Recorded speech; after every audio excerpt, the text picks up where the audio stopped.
Hey guys, welcome to JDUB Woodworks. So here in Central Texas, we've got an abundant supply of cedar trees and we're constantly having to cut them down, and I'll see stacks of them all over the place.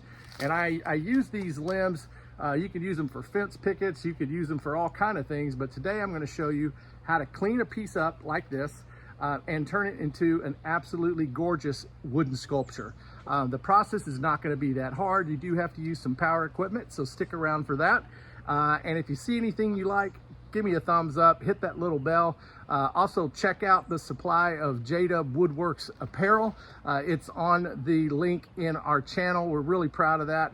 And the hats are going like crazy, and some of the shirts as well, especially for driftwood lovers. Anyway, let's go make a mess.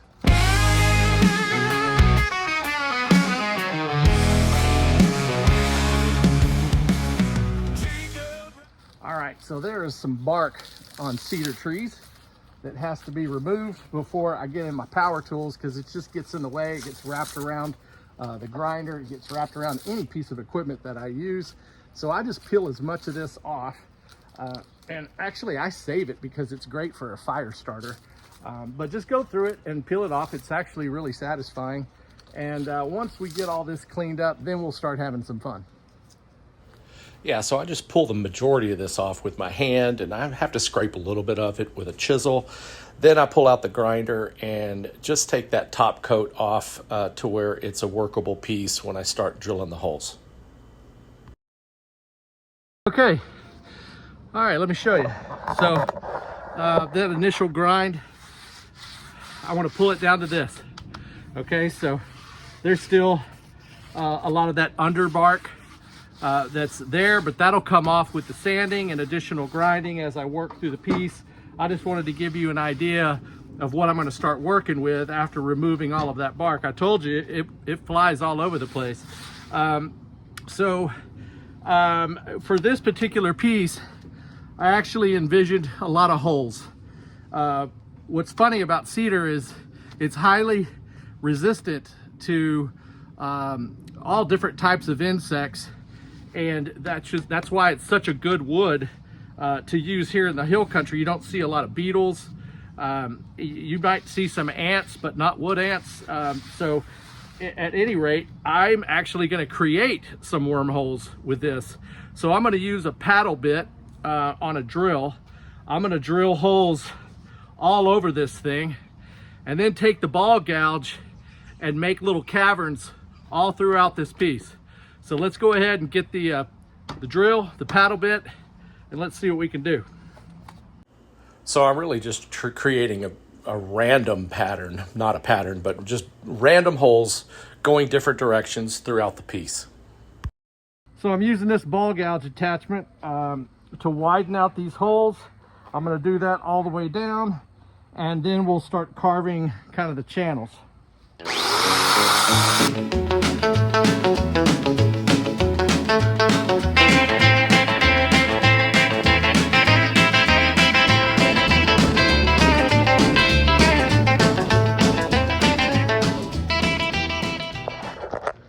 All right, so you can kind of see I've opened up this, and now I'm going to start doing these channels here, and then it'll curve, and then maybe it curves over here, and I'm just going to start connecting these with that ball gouge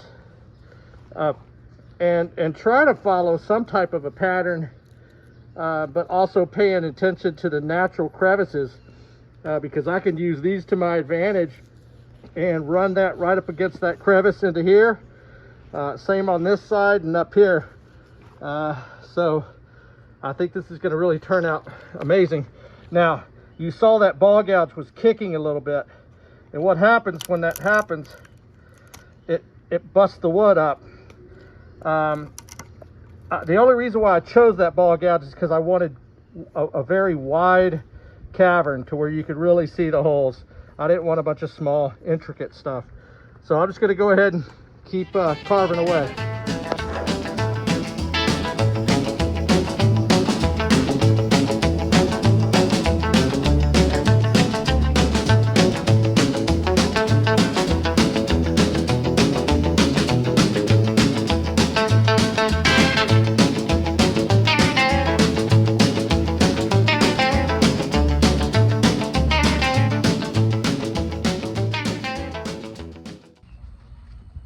want to show you how I'm cleaning up these holes, but I'm boring them out basically to where I can get the whole ball head inside there.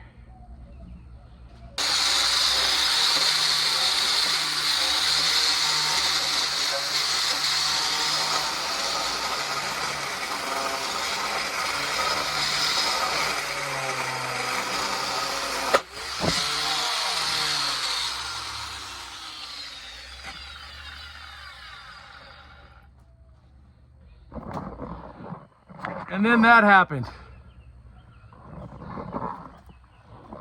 Oh man. Wow. Too much. God dog it. Oh. All right, well, whatever. We're gonna keep on working on it. See what we can do.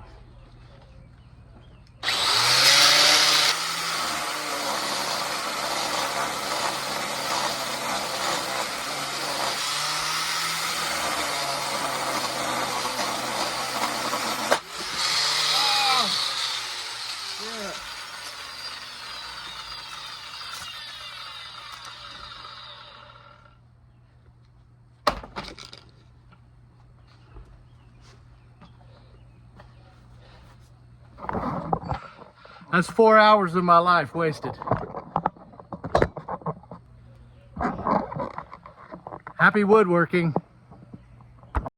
So after I threw my temper tantrum, I used some epoxy resin with some thickener and put it in there and clamped it down, let it sit for a few days, and let's see if we could start this thing back up after it sits for a while. And as you can tell, this is maybe 2 days later. It's holding. It's looking good. So we can continue on with the process, get this thing cleaned up, and hopefully we don't have any more accidents like we did on that one. And I'm being hopeful, so we'll see. All right, so this is a couple days later. You can see that the resin has dried really nice. It's nice and hard. I've got to take a 60 grit sandpaper to this and get these edges nice and smooth. I'm also going to put some more holes throughout this piece because, again, I'm trying to mimic those wormholes. So I'm going to use a drill this time and just drill different holes throughout the entire piece. But I wanted to go ahead and sand it first before we did anything else. So 60 grit across the entire piece and get to every crevice that I possibly can. Progress takes a long time, but it's looking pretty good. All right, so that's just with a 60 grit, and you can see I'm just working on these little edges right here and right here, smoothing out the outside and just kind of making it not so rigid, right? And I'll get inside these holes later. I'm just really cleaning up the outside, trying to hit the edges, and then you know, we'll reevaluate at that point. So I'm going to keep hitting it with the 60. I'm going to work in here with a couple of different techniques with the different sanders, get it all cleaned up, and then I'll show you what we got. All right, so getting in these holes requires manual, right? So find yourself something round or fairly round. You can even wrap it around a dowel rod. You can use your finger, whatever. But you're just gonna have to get in there and back and forth, right? Oh, hold on, let's do this one. So back and forth, and just, this is a 120. I've already hit the entire piece with the 120, but now I'm working in these holes. I'll get up to 180 in the holes, and I think that's going to be about it. But this is taking a lot of time. I thought I would get it done a little bit quicker, but I wanted to go ahead and show you that, you know, there's ways to get in there, and I'm sure there's tools to do it too. But after the last mishap, I don't want to put anything that's spinning. You know, this is kind of quiet time, I guess. But just be patient. You know, I hit it with a 60 actually at first, And then of course that scuffed it up, and I went back with a 120. It just takes time, just be patient. I'm working on that, but it's getting there. It's getting there. There's some little pieces. The sun's all in. You see this? I leave that on a piece of cedar. You know, you get a little bit of this coloring in here and some of those knots. I actually think it looks pretty cool. So I'm not striving for just a piece that's completely blonde. So I like that. It adds a little bit of texture, a little bit of color. And depending on what kind of wood you're working on, you may like that too. The cedar is really soft. So even when I'm sanding it, every once in a while my fingernail will clip it and it leaves a little mark. So it can really kick in your OCD if you're not careful. So I'm just going to keep working on this inside the holes. Then I'll bust it up to a 220 for the outside, and I think that's probably going to do it before we put the final finishes on it. So this is where the Dremel really comes in handy, and use 2 different grit heads to get that to a place that I like, and then finish it off by hand with a 180 and a 220 before we do the final. All right, so this has been quite a task. You know, from the break, from drilling the holes to the break, I decided not to put more holes. I thought it kind of took away from just the kind of the organic feel. And quite honestly, I didn't want to keep sanding on this thing. So there's a couple of little spots where I could probably put resin. Not gonna do it.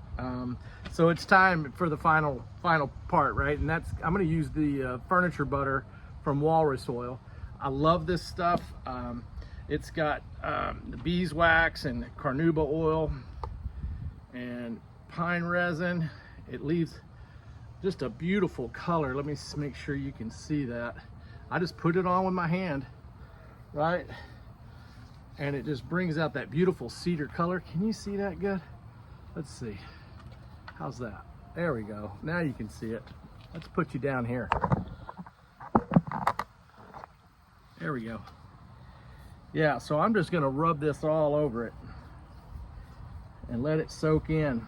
I can come back and put a second coat on after several hours. You want that to really soak, and this is a very dry piece of wood, and it really absorbs no matter what I put on it. I like the furniture butter because I try to keep it as close to the regular color as possible. I use the same thing with my driftwood pieces, but cedar just has just a gorgeous look about it. The resin turned out okay. There was one spot where it looks like it may have popped out. I don't know why. Maybe all the vibration and the sanding. It wasn't a good cure.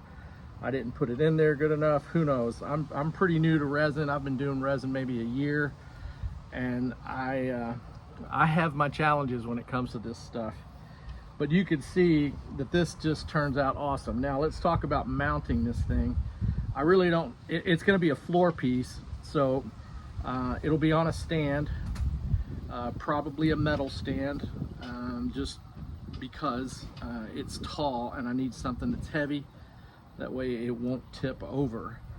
Oh my God, yeah, this is turning out really nice. The holes turned out really good too.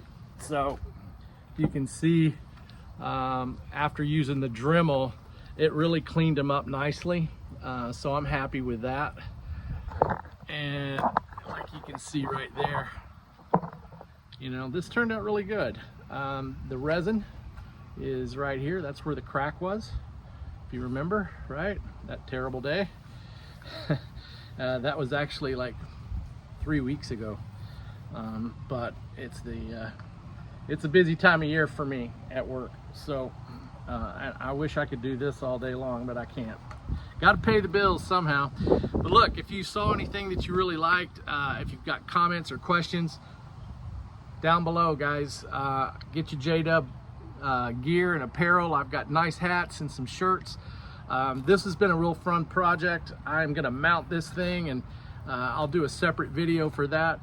But you get the gist, you get the idea. This is, I know originally I was saying wormholes, but really it's just organic. It looks kind of like a piece of coral, cedar coral, maybe that. is what we call it. Anyway, y'all take care. Thanks, guys.